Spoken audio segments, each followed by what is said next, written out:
Oi, pessoal, bom dia, né? Muita paz a todos. Sejam todos bem-vindos. Um grande abraço. Vamos começar 9 horas, né?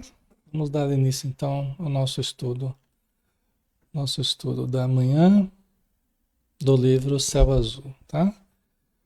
Vamos convidar a todos então para fazermos uma prece, para nos ligarmos ao alto, para nos conectarmos com o profundo que existe dentro e fora de nós, com a essência da vida, com a essência de que nos constituímos, que é a essência espiritual, transcendente.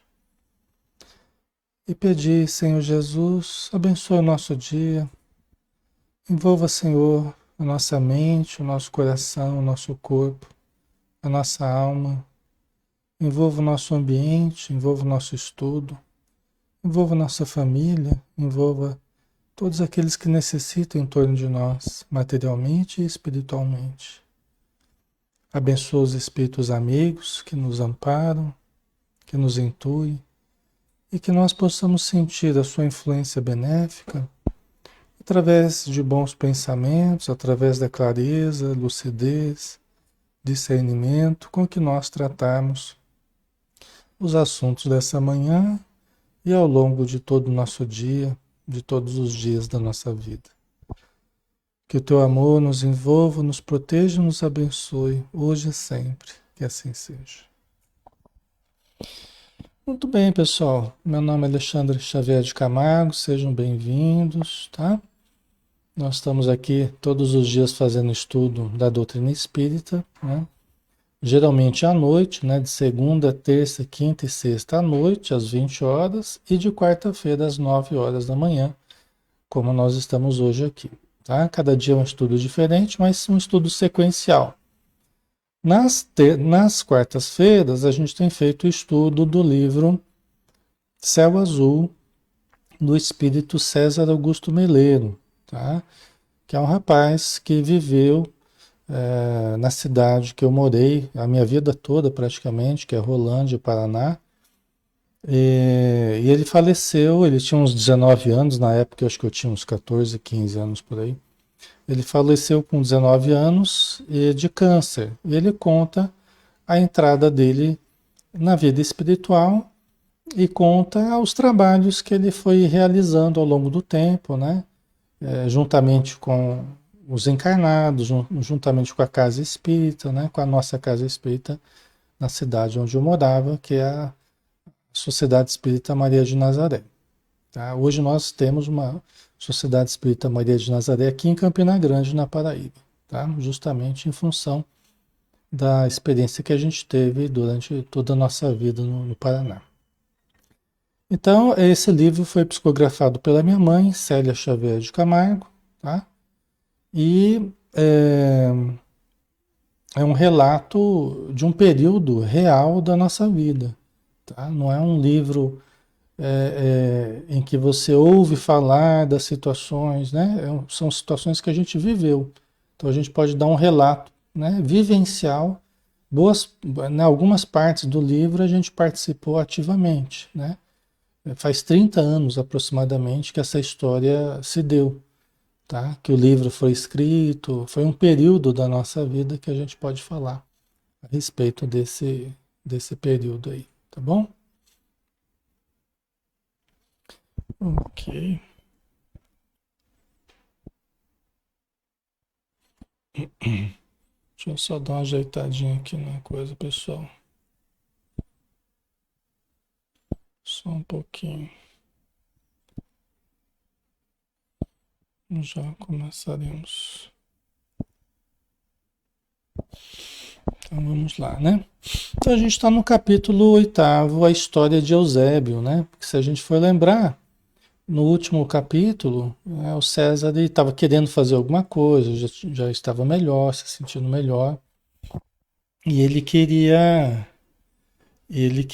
trabalhar, né? Ele queria fazer alguma coisa para ajudar, né? Então ele foi pedir auxílio, né, para o instrutor Mateus, e ele sugeriu que o César fizesse um estudo, né? Fizesse um curso de preparação para se integrar melhor as regras da cidade, o funcionamento ali da vida espiritual, né? Então ele resolveu, né, ele aceitou fazer esse curso. Então a partir de agora, né? Na manhã seguinte, Eduardo me acompanhou até o local onde seria ministrado o curso, uma das salas daquele mesmo prédio em que fizera a matrícula. Apresentou-me ao instrutor, velho amigo seu, que nos recebeu com demonstrações de amizade. Irmão Eusébio, este é o César Augusto, recém-chegado da crosta planetária e que deseja assistir às suas aulas. Estendendo-me a mão, sorridente, o instrutor afirmou: estava informado da sua presença, meu jovem, e é um prazer imenso recebê-lo em nosso convívio. Iniciamos hoje um novo grupo e espero que o curso seja de muito proveito para todos. A gente tem que lembrar que sempre está chegando gente na vida espiritual, né? Assim como na vida material, sempre está chegando gente aqui, né? É, nascendo pessoas, né? No plano espiritual sempre tem gente desencarnando, sempre tem gente chegando também em céu azul, né? Então, cursos de preparação, cursos de adaptação, né? O beabá ali da vida espiritual sempre é necessário, né? É lógico que a maioria permanece, a maioria desencarna e permanece nas regiões inferiores, né? Infelizmente, por falta de preparo, né? Por falta de condições morais, né? A maioria acaba estacionando nas regiões mais densas, né? Mas uma parte expressiva aí também alcança as regiões melhores, né? Como a região de céu azul, né? Que é uma região intermediária, tá? Fez uma pausa e, dirigindo-se para meu acompanhante, convidou: Eduardo, vamos iniciar a aula. Deseja participar? Impossível, gostaria muito, contudo tenho compromissos inadiáveis. Respondeu e, batendo amigavelmente em meu ombro, despediu-se. Deixo-o em boa companhia, César. Até mais. Até mais tarde. Conversando, penetramos no salão, onde umas 5 dezenas de criaturas se encontravam aguardando. Eusébio, atento ao horário, iniciou a reunião com uma prece e em seguida dirigiu algumas palavras de boas-vindas à assistência. Né? Umas 5 dezenas, né? A quantia expressiva até, né? Olhei ao redor e percebi que, de um modo geral, estavam todos um pouco deslocados, como eu. Somente agora tinha a oportunidade de observar melhor os colegas de curso, né? Porque estava todo mundo começando, né? É que nem quando você chega na faculdade, todo mundo acha que vai encontrar um monte de gente já experiente, sabida, né? Na verdade, todo mundo deslocado, todo mundo sem saber nada. Do mesmo jeito o César aqui, né? Na chegada ao salão ali, né? Olhando em torno, deparei com gente de todas as idades e notei que estavam preocupados, tensos com a nova situação, né? Gente de todas as idades, né? Você veja só, né? A gente faz um curso básico, por exemplo, na doutrina, na casa espírita, também você acaba tendo pessoas de todas as idades. É lógico que geralmente não crianças, né? Que geralmente as crianças fazem evangelização, tem outros caminhos aí, né? Mas às vezes jovens, às vezes moços, pessoas mais maduras, até idosos, né? Fazendo curso básico, é normal, né? E aliás, uma coisa super legal, né? Quando você faz um curso básico, assim, porque o pessoal tá cheio de dúvidas, cheio de, né? De desconhecimento ainda, né? A respeito do espiritismo, da vida espiritual. Então é bonito ver esse processo de aprendizado, né? Esse processo de desfazer certas ilusões. É bonito isso. Eu gosto muito, assim, desse tipo de curso, né? Tudo novidade, né, Contita? Exatamente. Né? Nesse exato momento, o instrutor falava sobre a necessidade de nos conhecermos melhor, uma vez que durante algum tempo conviveríamos mais intimamente uns com os outros. Né? Então é muito importante as pessoas se conhecerem. Quando é essa oportunidade, né? as pessoas estabelecerem um contato um pouco mais profundo, né? Isso ajuda a integrar mais o grupo, ajuda a unir mais as pessoas, né? Num grupo como esse, né, que o César estava chegando, é importante. Para isso, a primeira aula reservo sempre para um relacionamento entre os participantes, o qual, além de permitir maior integração do grupo, dará a todos excelentes subsídios para as vivências de cada um, com proveitoso aprendizado. Até porque, pessoal, quando a gente tem contato inicial com alguém, a gente tem contato com a aparência da pessoa, com as informações mais superficiais dela, né? Só que cada pessoa é um universo. Ainda mais as pessoas vindo da Terra, cada um vinha com uma história de vida que foi vivida uma vida inteira, com coisas boas, com coisas difíceis, né? Então, conhecer as pessoas é também saber da sua história, saber das suas dificuldades, né? Então, isso acaba aproximando bastante, né? O João Franco, né? Cheio de boa vontade, expectativa, curiosidade. É verdade, João. Ó, Ailton, se prepare que você vai ministrar muitos cursos lá também. Vou fazer muitos cursos, você vai ministrar, sei não. Mas que eu vou fazer, eu vou. Eu gosto de estudar, né? A partir de agora, estejam à vontade. Conversem, troquem ideias e experiências, né? Como lá o André Luiz e o Vicente lá, depois da palestra lá, né? Conversando, ouvindo os relatos lá. Aqui é a mesma coisa, né? Eles teriam um dia, o primeiro dia lá, só para conversar entre eles, para se conhecerem. Então. Descendo do tablado, Eusébio encaminhou-se para o meio da assistência e iniciou ele mesmo o diálogo com algumas pessoas, deixando todos à vontade. Logo, conversávamos animadamente, fazendo novas amizades e obtendo preciosas informações. Quando terminou o horário, ficamos surpresos. As horas passaram muito rápido e nem percebemos que havíamos gasto 3 horas a falar e a ouvir. Né? Passou 3 horas, o pessoal nem percebeu. De tão gostoso que estava, né? Tão animado que estava. O pessoal trazendo as suas histórias e ouvindo as histórias dos demais, né?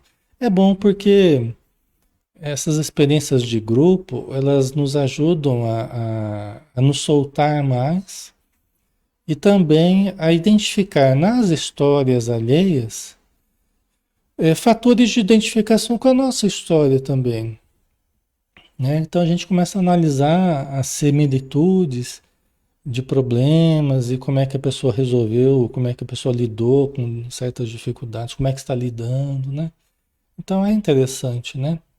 Até para a gente entender que nós não somos os únicos a termos problemas, nós não somos os únicos a passarmos por crises, por dificuldades variadas, né? Todo mundo passa, né? Então isso é um fator de amadurecimento importante, né?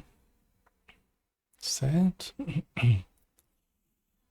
Então vamos lá. Acaba virando um momento até terapêutico, né? É como vocês aí, né? Às vezes vocês colocam questões de vocês, né? E conforme o estudo, né? Vocês se identificam com alguma coisa e conforme as soluções que vão sendo apresentadas, né? Vocês também têm elementos para entender as questões particulares de vocês, né?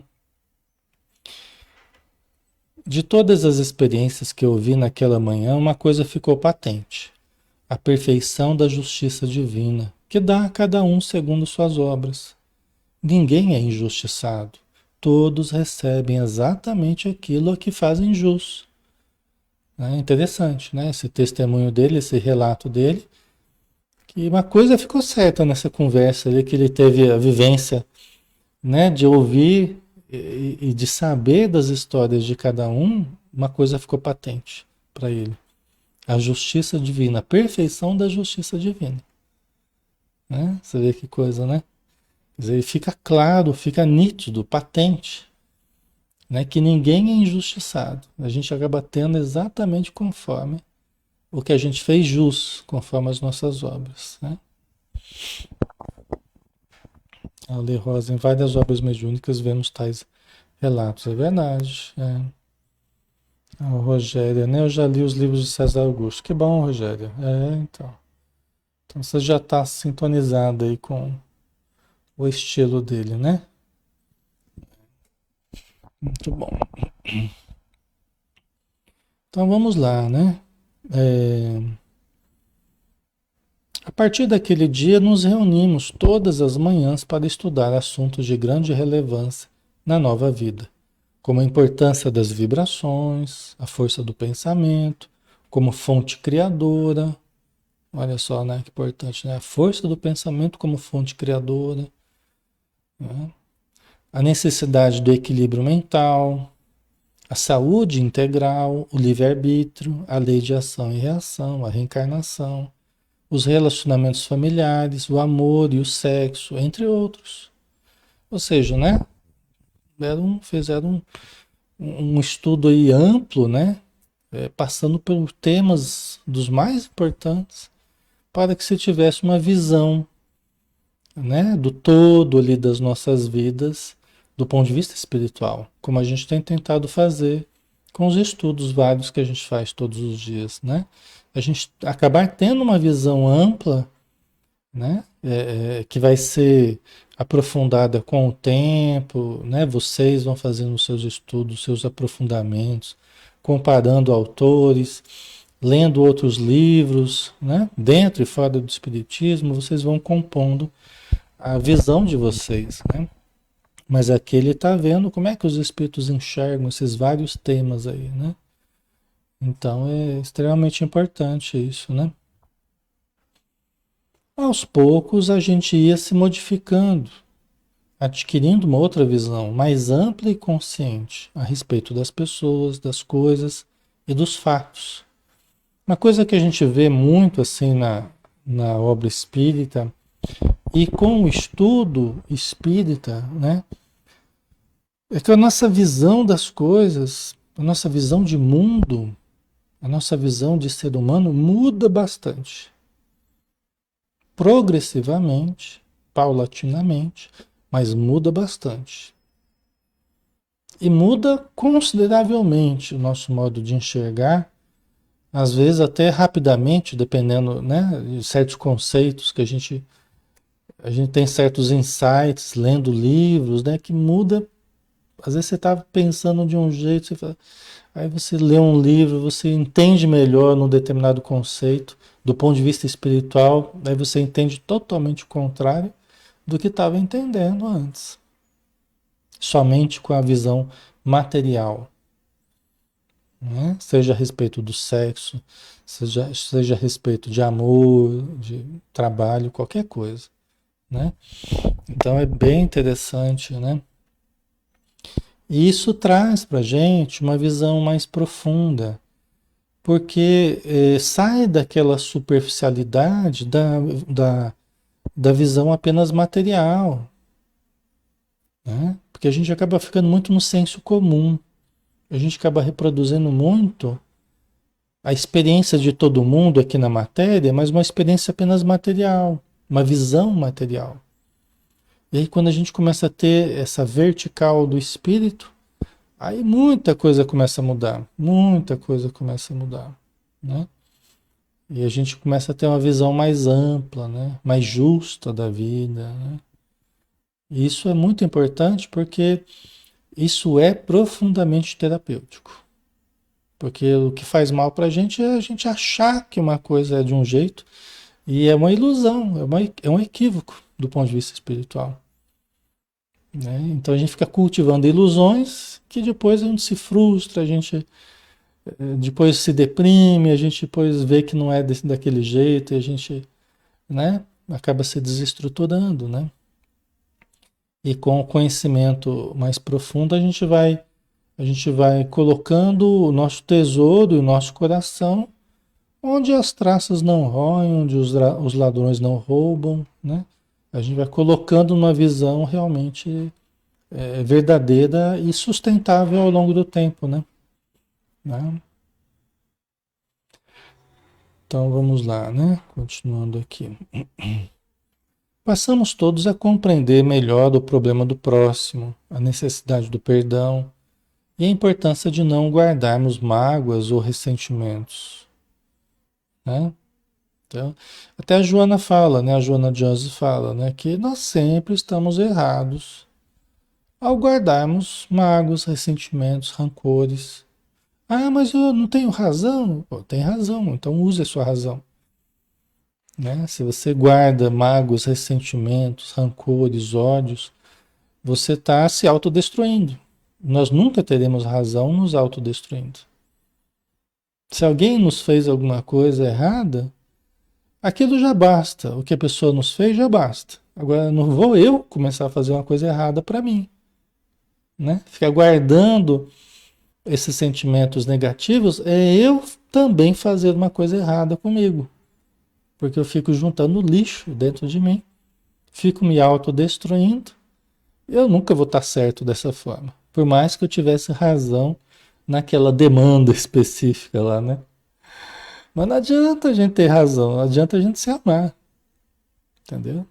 Não adianta a gente se amar, não adianta a gente perdoar, né? Então, essa coisa de quem tem razão não ajuda muito a gente, né? A imortalidade da alma era novidade para muitos colegas que ali estavam, visto terem passado a existência terrena completamente desligados de qualquer ideia religiosa, conforme afirmaram durante as aulas. Quer dizer, o relato das próprias pessoas, falando que muitas delas que não tiveram contato nenhum com a ideia religiosa, não tiveram contato nenhum, uma visão mais transcendente, porque não quiseram, porque não houve oportunidade, mas nesse mundo onde a gente tem um acesso a tudo, né, mais facilitado, é lógico que era um outro mundo, aí 30 anos atrás era um outro mundo, né? Mas as pessoas tinham acesso a muita coisa se quisessem, né? Mas muitas não tinham vontade, muitas não tinham interesse. Como hoje, né? Hoje você tem um acesso facilitado, mas muita gente não tá nem aí. Fala, esse negócio de espírito, esse negócio de imortalidade, existência de Deus, esse negócio é bobagem. Vou é cuidar da minha vida, vivenciar meu prazer aqui e tal, né?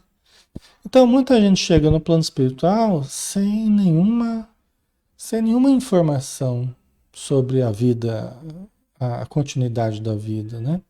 É o que ele está dizendo, ó, a imortalidade da alma era novidade para muitos colegas que ali estavam. Embora pudessem ser pessoas boas, embora pudessem ser pessoas de bons sentimentos, estavam ali numa cidade de uma boa condição, né? Então, eram pessoas que deveriam ter qualidades expressivas, né? Uma certa condição evolutiva, embora pudessem ser melhores, pudessem ter mais preparação, pudessem ter mais entendimento se o quisessem, entendeu?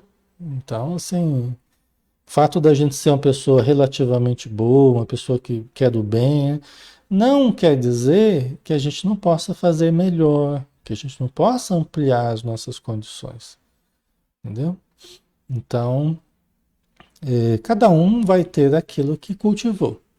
Quem se esforçou para desenvolver o entendimento maior vai colher o fato de ter se esforçado, né? Vai ter o entendimento mais profundo, né? Ok. A Lucy colocou: o difícil é tirar esse lixo da mente, toda hora aquele sentimento vem à cabeça. É verdade, Lucy, quando a gente permite, né, que se instale em nós essa energia, esses conteúdos negativos, porque a gente fica cultivando isso, às vezes durante um longo período, leva um certo tempo também para a gente se limpar, vamos dizer assim, a gente se desidentificar daquelas ideias doentias, né?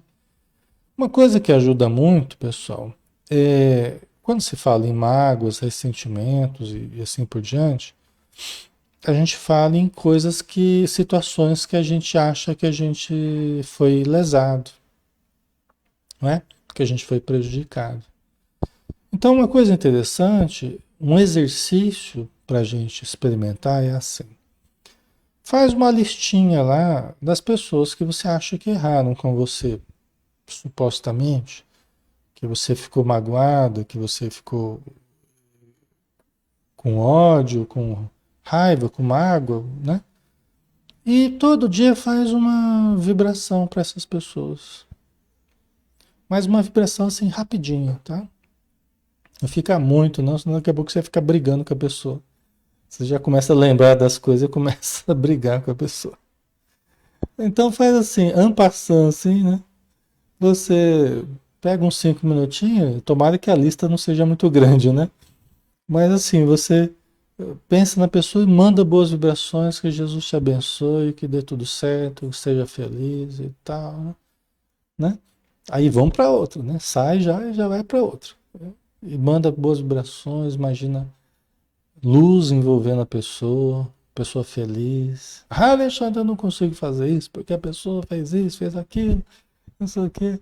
Aí demonstra que tem um trabalho maior a ser feito, né? Mas é um exercício. Por quê?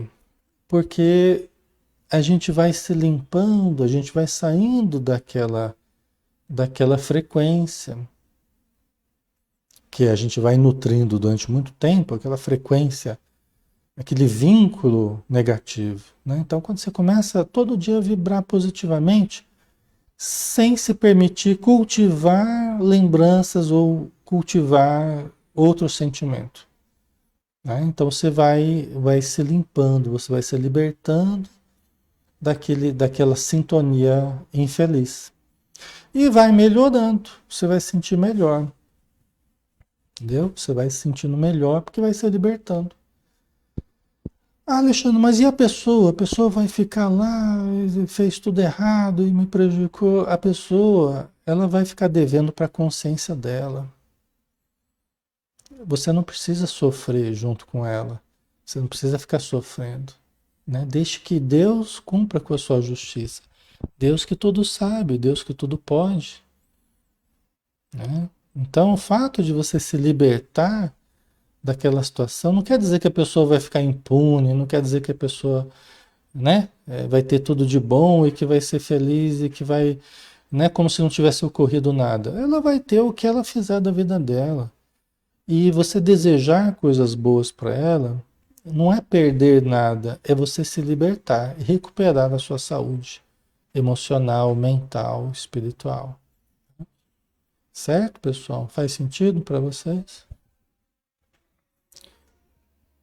Aqui tá, eu tá parando um pouco os comentários aqui, pessoal. Vocês desculpem, tá travando um pouco aqui, aí eu tenho dificuldade para ver, tá?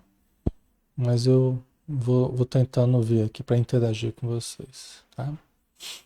Porque não adianta a gente ficar preso à pessoa e ficar adoecendo, né? Ficar adoecendo não adianta. Aí o que ajuda a gente? Né? Você quer que a pessoa pague, você quer que a pessoa sofra, mas você sofre junto. Esse é o pensamento do obsessor. O obsessor, ele é assim. Ele sofreu alguma coisa, ele quer que a gente pague e ele não sai de perto da gente, não. Ele fica tentando prejudicar, porque ele não vai, né, prejudicar mais ninguém, porque eu não vou deixar, porque o que ele fez para mim, não sei o quê. Só que ele perde um tempo importantíssimo tentando nos prejudicar, parando a vida dele, né? É, sem benefício para ele, né? Por isso que a gente faz a desobsessão, a gente tenta conversar com ele, né? Para que ele seja demovido desse objetivo, né? De se vingar e tal. Ok? A comunicabilidade entre os dois mundos, então, causou perplexidade em muitos, né? Devia ser divertido esse curso aqui, viu? Acho que eu ia me divertir bastante. Quer dizer, a comunicação entre os dois mundos também deixou todo mundo perplexo, né? A mediunidade, né? A mediunidade, o intercâmbio entre os dois mundos, né? Então as pessoas não faziam ideia da extensão, né?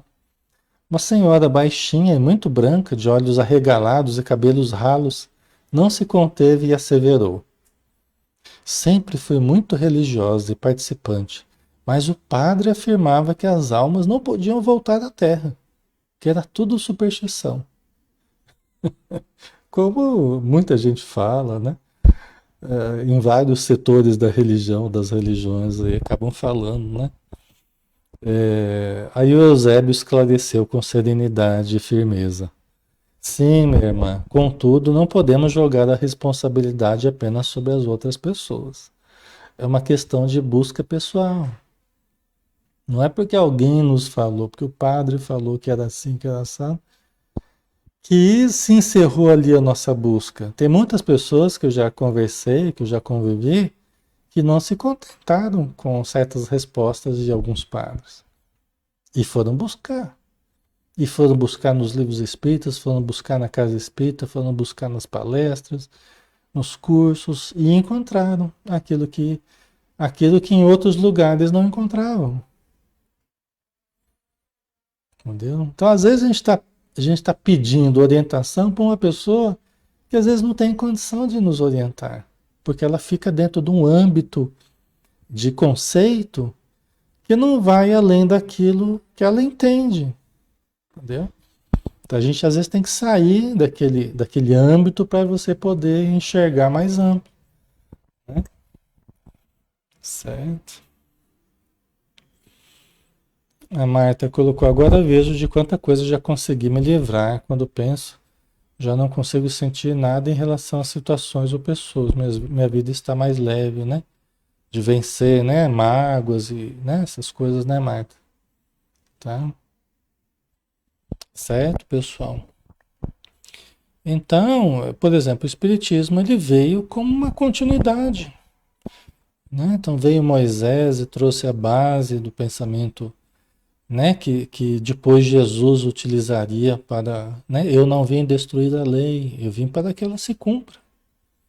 Eu não vim destruir tudo que Moisés falou, eu vim para dar cumprimento à essência do que ele falou, que a essência é o amor, né? Uma vida justa, uma vida reta, de consciência, em paz, né? Então ele veio e afirmou isso, né? Só que ele também falou assim: olha, eu vou orar ao Pai e ele vos enviará um outro consolador, que não eu, mas o Espírito de verdade, né? Que não podes entender porque não o vedes, mas vós o vereis e entendereis porque estará eternamente em vós. Quer dizer, não era uma pessoa exatamente, era uma ideia que estaria para sempre conosco, né? Que faria lembrar tudo o que ele nos ensinou e ensinaria todas as coisas. Quer dizer, ampliaria. Jesus estava dizendo: olha, em cima do que eu estou ensinando aqui, virá um pensamento mais amplo que vai lembrar tudo o que eu tenho dito e vai ensinar muitas outras coisas que ele não podia falar na época, né? Hoje o Espiritismo pode falar, porque a ciência já está mais desenvolvida, as pesquisas, a filosofia, né? Hoje a gente tem uma base racional para entender certas palavras de Jesus de uma forma muito mais ampla, né? Mas isso é uma questão de 2000 anos teve que passar, né? Entendeu? Então aqui o que o Eusébio está falando é verdade, né? Não dá para a gente transferir responsabilidade para os outros. Ah, porque o outro falou que é assim, que é essa. Tá, o outro falou, mas analise, busque, compare, discirna, né? Faça o discernimento. Então, aí você vai ter uma visão realmente sua, baseado em várias informações, não apenas de uma pessoa, né? Na verdade, Romilda é essa senhora que estava fazendo essa colocação do padre, então, na verdade, Romilda, as coisas teriam sido diferentes se você tivesse se preocupado em usar a cabeça para pensar, buscando informações, ou seja, pensar por si mesmo, né? Buscando informações, né? O pessoal coloca muito medo, né? Então, através do medo, isso coíbe muito as pessoas e elas ficam presas ao medo. Mas também o medo é uma coisa que a gente precisa superar. Não é algo também que a gente possa transferir, né? O medo é uma dificuldade que a gente permanece ou não, se a gente quiser. A gente pode superar os nossos medos, preconceitos, né? Então, cada um vai viver no âmbito daquilo que criar para si. O sacerdote orientou errado, fiel ao seu ponto de vista. Porém, os fatos da vida indicavam essa realidade que você teimou em não ver, né? Então, aqui ele falou claramente, né? O sacerdote, o padre na época, ele te orientou errado. Ele orientou dentro daquilo que ele sabia, dentro do que ele não sabia, né? Na limitação dele. Tá? Mas os fatos na sua vida indicavam algo diferente, mas você teimou em não ver. Por quê? Nós já vamos entender o porquê disso, né? Por que que os fatos na vida dela indicavam algo diferente? Em todos os lugares, em todos os lares, a presença da espiritualidade se fazia patente através dos fenômenos mediúnicos. Bastaria que quisesse ter olhos de ver, como assegurou Jesus. Né? Isso rapidamente, a gente conversando com as pessoas, rapidamente a gente percebe essa realidade. Os fatos mediúnicos, as histórias interessantes das pessoas, os sonhos, as vivências, as pessoas trazem um monte. Eu perguntar para vocês e vocês vão trazer um monte de vivências espirituais que vocês já tiveram, ou que parentes de vocês já tiveram, amigos. Então, são indicadores de uma outra realidade que algumas pessoas teimam em negar, né? O João está dizendo, ela era médium? Espera aí que você já vai entender. A dama em questão baixou a fronte, concordando. Sim, irmão Eusébio, tem razão. Dentro da minha própria casa tive um exemplo disso. Meu filho, desde a infância, via almas do outro mundo, entre aspas. E quando ele contava, eu não acreditava, acusando-o de estar inventando tudo. Então não era, a princípio não era ela exatamente que tinha mediunidade, né? A princípio, não sei, né? Mas o filho dela tinha, pelo jeito aqui. Né? Você vê como é que é, né? Meu filho, desde a infância, via almas de outro mundo.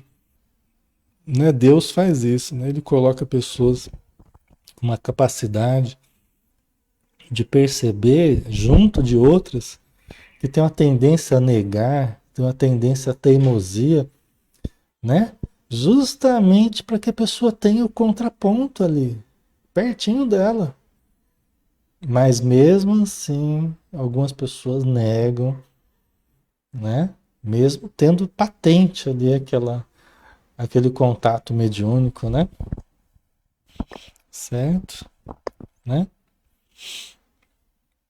Então ela, ao invés dela ter flexibilidade, buscar informação, tentar rever os seus conceitos, ela ficava com aquela visão limitada, achava que o filho estava mentindo, inventando, né? Como muitas pessoas já fizeram ao longo do tempo, né? Eusébio ouviu com serenidade e percebi que ele estava a par do fato. Ele conhecia a história de cada um ali. Continuando, o instrutor considerou, de modo geral, quando encarnados agimos assim. Também eu não agi de outro modo. Né? Quer dizer, o fato dele falar a respeito disso, da história dela, né? Apontar essa dificuldade, ela falou. É, os espíritos sabem, os espíritos maduros sabem que todos nós já erramos. Todos nós, de certo modo, na Terra, temos dificuldades de vencer certas dificuldades, certos problemas que a gente traz, né? Então, existe uma empatia muito grande, uma compreensão muito grande, né? A Eliane colocou, minha mãe fazia isso comigo, não acreditava em mim. Na tua mediunidade, Eliane, né? É assim, muitas pessoas, né? Muitas pessoas sofreram com preconceito religioso, né? Diante do espiritismo, diante da mediunidade, diante da visão que tinha, né? Da audição. Certo? Ok. Então, né, ele fala, eu também não agi de outro modo. Na minha última existência na Terra, fui religioso, o Eusébio, né? Na minha última existência na Terra, fui religioso. Muitos de nós fomos religiosos.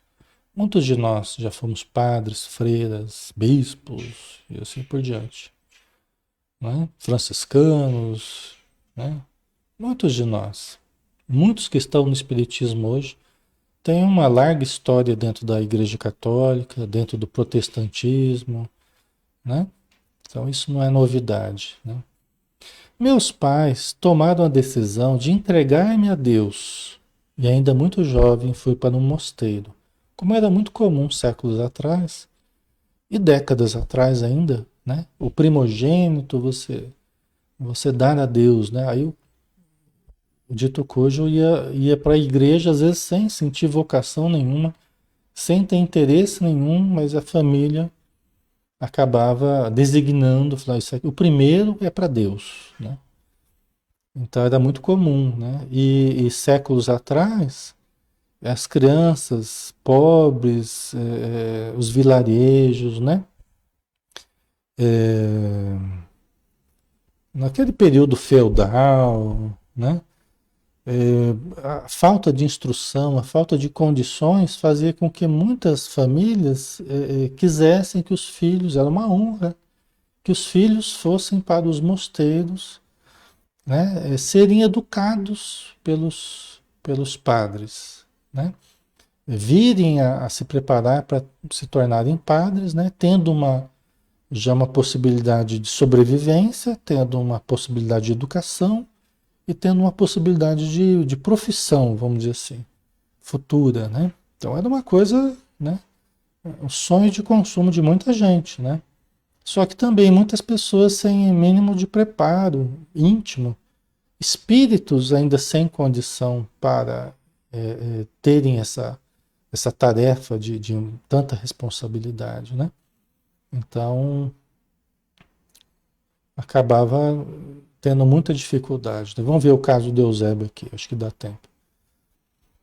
Então, como não tivesse vocação para o sacerdócio, ele era um caso desse. Poderia acontecer da pessoa ter vocação, gostar e tudo mais, ir muito bem, ajudar muito, fazer muita caridade e tal. Muitos foram por esse caminho, se tornaram excelentes, religiosos e tal, né? Mas ele não tinha vocação para o sacerdócio. Tornei-me um péssimo religioso. Ele está dizendo, nós não estamos julgando, ele está falando, tornei-me um péssimo religioso. A mensagem de Jesus estava apenas na boca, não no meu coração. Galguei altos postos dentro da igreja, utilizando-me da política e da bajulação. Como pode ocorrer em qualquer instituição, em qualquer contexto, a igreja acabou sendo utilizada, né, pelo poder que tinha, pela questão financeira que tinha, pela influência política que tinha. Muita gente usou a religião para subir na vida, muita gente usou a religião, usou Jesus, usou, né, a estrutura religiosa para perseguir pessoas, né, para questões eminentemente políticas, financeiras e de poder, né, e não a mensagem de Jesus. Tá? Então, pelo jeito, o caso dele foi esse aqui, né? Quando desencarnei, após quase 40 anos de sacerdócio, não compreendi a situação com que me deparei. Quer dizer, quando ele desencarnou, ele não conseguia compreender a situação dele. Exigia o céu a que tinha direito, segundo acreditava, após toda uma vida dedicada à religião e às minhas ovelhas, entre aspas, né? Então, muitas pessoas ficam presas ao formalismo da religião. Então, ele galga altos postos, tem muita consideração, tem muito poder, segue lá os rituais, segue lá a formalidade da religião, mas o coração, a conduta, o sentimento estão muito longe de Jesus, muito longe da mensagem singela, pura e amorosa de Jesus. Então, desencarnam. Eu já conversei com. Ixi, Maria. Eu perdi a conta já de quantos sacerdotes eu já conversei. Nas reuniões mediúnicas, espíritos em desequilíbrio, tornados obsessores, vingativos, nos perseguindo, né, por vários motivos, né? Mas eu já perdi a conta de quantos espíritos eu já conversei nessa condição, né? Então, são pessoas que não, a hora que chegam no plano espiritual e vê que não tem mais aquelas prerrogativas que tinham na Terra, não tem mais aquele poder, se revoltam. E outra, que não vão para regiões superiores, ficam em regiões obscuras, se revoltam. Não conseguem entender o porquê disso. Pô, mas eu servi a igreja, eu estava lá com todas as formalidades em dia, né? Por que que eu estou aqui nessa situação precária, né? Então, aí a gente tem que conversar com eles, lembrando qual era a indicação de Jesus, né? Não era de perseguir ninguém, não era de torturar ninguém, não era de matar ninguém, não era de roubar ninguém, não é? Então a gente tem que lembrar a pessoa da essência de Jesus, porque a pessoa esqueceu, né? Então são as obras do André Luiz, né, Hilton, traz alguns casos, né, desse tipo aqui que a gente está falando, que o próprio Eusébio está dando o testemunho dele, né? É que a gente tem uma visão aqui na Terra que é padre, é bispo, é não sei o quê. Nossa Senhora, é Deus na Terra. Gente, essa é uma grande ilusão que se cultivou durante os últimos milênios aí, né? Que causou muitos problemas para quem acreditou nisso e para quem, tanto as ovelhas, vamos dizer assim, quanto aqueles que se achavam cuidadores das ovelhas, né? Isso gerou ilusões nos dois lados aí.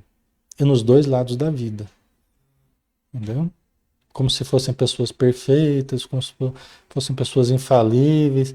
Tem pessoas muito boas, fazendo muito bem, em nome de Jesus, em nome das religiões. Tem pessoas muito boas. E tem pessoas que apenas usam as estruturas de uma forma egóica, de uma forma gananciosa, de uma forma política e assim por diante. Tá? Então, não dá para a gente ter aquilo como um rótulo que você pode colocar em qualquer pessoa. Não, isso aqui é servo de Deus, o ponto acabou. Tudo que faz está certo. Não, não dá. Infelizmente, a gente vê aí os problemas, né, de envolvimento de sacerdotes com pedofilia, que é muito sério. Isso já tem séculos já.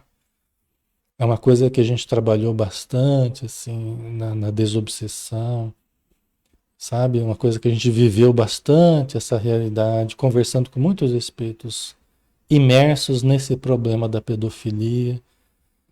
Vocês vão ter mais informação a respeito disso com o tempo, tá? Então, é muito sério isso tudo, né? Essas crianças que iam para os mosteiros, né? Nesses últimos séculos aí, a coisa foi bem complicada, né? Os abortos, eu fazia alemão, né? E tinha um professor de alemão, que era um descendência alemã, e tal, ele contava de uma viagem que ele fez para a Alemanha e ele foi que era um convento, né? Mas que era aberto agora à visitação, e tal. E ele foi conhecer um local turístico, né? E aí ele contava pra gente, falou, olha, eu fui num convento e aí estavam contando pra gente lá, quem estava guiando, né, contando a história ali daquele convento. Então, em torno do convento ali, era como se fosse um castelo. Ali em torno do convento tinha um fosso ali, né? Como eles costumavam fazer para proteção, né? Um fosso ali em torno da construção. É, E aí ele conta que acharam ossadas e ossadas de crianças recém-nascidas. Acharam ossadas e ossadas de crianças, centenas, centenas, centenas de ossadas de crianças recém-nascidas, né?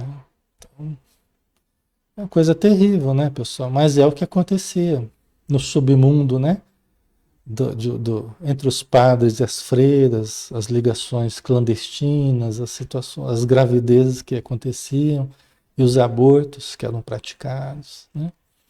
É uma coisa bem difícil, mas é o que aconteceu muitas e muitas vezes, né? Então é isso, né? É o caso tipo do Eusébio, né? São esses desvios dentro da religião, né?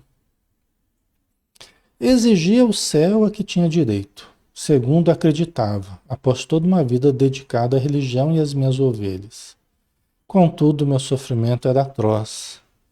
Em regiões inferiores, amarguei minhas faltas, rebelde e orgulhoso que era, né? Quer dizer, ele teve que passar do mesmo porque é um ser humano como qualquer outro, pessoal. A gente tem que tirar essas ilusões da cabeça. É um ser humano como qualquer outro. Só que acabam colocando um peso sobre os ombros dessa pessoa, e às vezes ilusões, e a pessoa também cultiva ilusões, que vão se desfazer com a morte. E a pessoa vai, né? O verdadeiro é o que eu faço de bom, de bem, isso é o que permanece, né? Então, ele, né, rebelde, né, orgulhoso, né, rancoroso, não perdoava aqueles que julgavam culpados pela minha situação após a morte. E a muitos outros pelo que me tinham feito em vida. Quer dizer, ele ficava lá, ainda perseguindo, culpando pessoas que ele achava que eram os responsáveis por ele estar no umbral, nos sofrimentos, né? É porque quando a pessoa ela não assumiu a responsabilidade ainda pelos próprios atos, ela não fez a reflexão que precisava fazer, ela atribui sempre a causa fora de si, aos outros, né? Porque ela não aceita que ela que errou, né? Ouvimos atentos a exposição de Eusébio, assistindo às suas aulas, observando o conhecimento superior de que dava mostras e as qualidades morais que lhes ornavam a personalidade, jamais imaginaríamos que tivesse tido tantos problemas após a morte, né? Estão vendo como é que é? É um espírito que está dando um curso, um espírito que tem conhecimento, que já tem uma maturidade e tal. Os alunos ali nem imaginavam, o César nem passava pela cabeça dele que tinha tido tanto problema após a morte, né? Mas veja como é uma realidade muito próxima de nós. Pode acontecer com qualquer um de nós, né? Quando a gente se desvia, né? Fez uma pausa e, passando o olhar tristonho sobre a assistência, prosseguiu. Assim, liguei-me a bandos de espíritos vingativos, que prometeram ajudar-me em meus objetivos inferiores. Você vê, é aí que a pessoa se desvia mais ainda. É aí que a pessoa cai mais ainda. Porque revoltada, rebelde, orgulhosa, ela acaba encontrando sintonia com espíritos também rebeldes, orgulhosos, rancorosos, vingativos. E se junta a bandos de espíritos, cooperativas do mal, falanges de vingadores. E foi o que aconteceu com Eusébio. Quando a gente apaga uma luz, a gente pode cair em qualquer buraco. A invigilância, a teimosia, a persistência no erro faz com que a gente apague a nossa luz e a gente está sujeito a cair em qualquer buraco, né? Então ele acabou participando desses bandos de espíritos, né? Falanges, né? Durante muito tempo permaneci nessa situação, aumentando cada vez mais meus débitos perante a lei. Como tudo tem um fim, para mim também chegou a hora da verdade, né? A experiência que a gente tem é assim, que quando a pessoa vem a participar dessas falanges, ela cria mais dificuldades. Realmente ela acaba se comprometendo muito. Até porque quando tenta se desligar dessas falanges, essas falanges não perdoam a pessoa que deserta. entendeu? Então, você passa a fazer parte de um grupo, é uma quadrilha. E depois você quer mudar de vida, eles não aceitam. Então, uma nova encarnação, você vai sofrer a pressão daquele bando ao qual você se vinculou. Além dos inimigos naturais que a gente cria ao longo dos séculos, tá? Aí você tem agora o bando de espíritos com o qual você se vinculou, que não aceitam que você agora queira viver uma vida em família, que você queira ser pai, ser mãe, ser, né, uma boa pessoa, ser cristão, que você queira fazer o bem. Não aceitam, entendeu? Não aceitam, né? Por isso que muitos de nós participamos de grupos mediúnicos para ajudar aqueles a quem a gente prejudicou e também aqueles com quem a gente se vinculou, participando dessas falanges, desses grupos, para ver se ajuda um grande número deles, para que a gente se liberte, entendeu? Tá? Mas para ele também chegou a hora da verdade, né? Cansado de tanto sofrer, de fazer sofrer, lembrei-me de minha mãe e assim permiti a aproximação de entidades amigas que me resgataram. Com isso, perdi mais de um século. Né? Você nessa brincadeira ele perdeu mais de um século. Né? É muita coisa, né?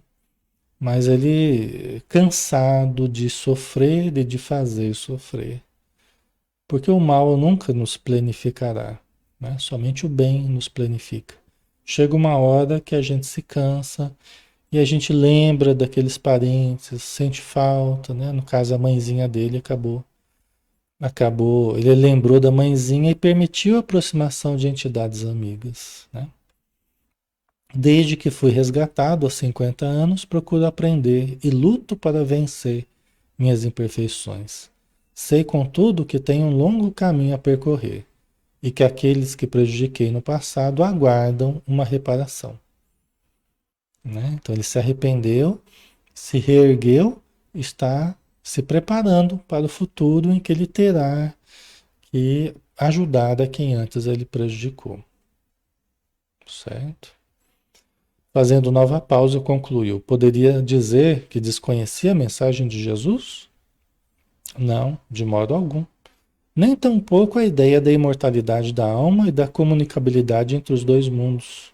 Ele não desconhecia, né? Só que ele usou mal o poder que ele tinha na mão, né? O conhecimento ele usou mal, né? Apesar disso, vivi como se desconhecesse essas realidades. Como consequência, uma grande surpresa me aguardava no outro lado da vida, né? Culpei a todos, menos a mim mesmo, inconsciente da responsabilidade perante os próprios atos.